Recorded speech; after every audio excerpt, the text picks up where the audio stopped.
Yeah, this is gonna be a fun one to edit. So a while back, while doing some important research online, I found a thread talking about this super hardcore indie game, and how everyone who doesn't play it is, a happy person?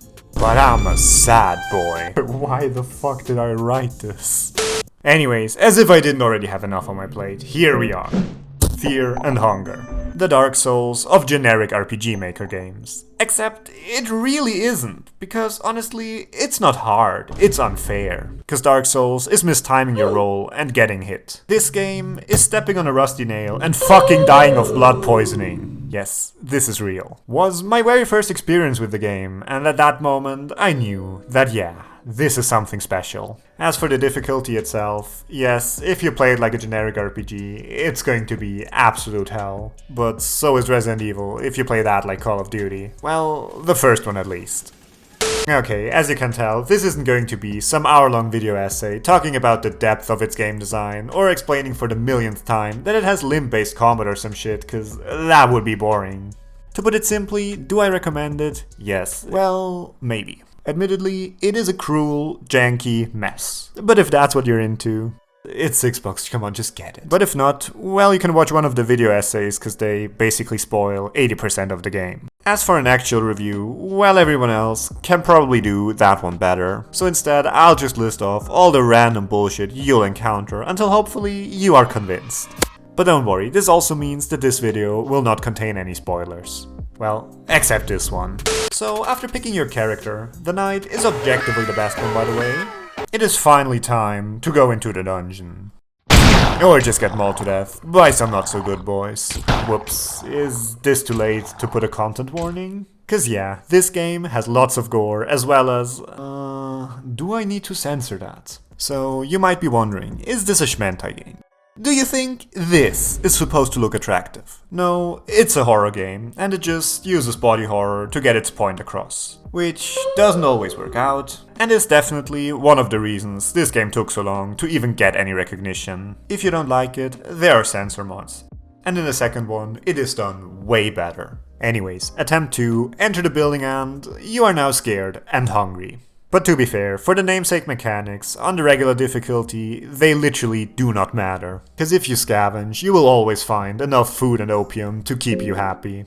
So now, you're in the dungeon, and depending on its layout, cause it's kind of randomized, about 10 seconds into it, you'll find a little girl in a cage. Oh my god, is this a heckin' Genshin reference, what? Now hold your horses there, I know, of course, not every Genshin player is necessarily like that, which is why, instead, you can just sell her to the OS player. Yup.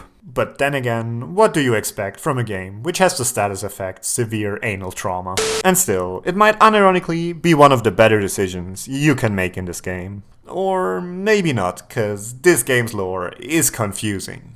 Anyways, if you sell her, you'll get some strong ass item, and if you don't, well, you get a new party member. So, more damage and more health, which might sound cool until you realize you now have 2 characters that you really do not want to die. Or 3 if you also recruited the doggo. Now it can still be a fine party if you know what to do, just make sure that you keep them far away from any shipwreck looking things or certain child-sized cracks in the wall. If not, you're gonna have a bad time. Anyways, back to the game. I would love to show you some of what's happening on screen here, but there's a furrycon happening right now and yeah, God is dead. Ugh. Or not, cause this is actually a prayer ritual, which gives you favor with the gods and bada bam bada boom, you now have access to some of the strongest spells in the game. Or you just get them from a random bookshelf. But probably not. Anyways, let's use them in battle.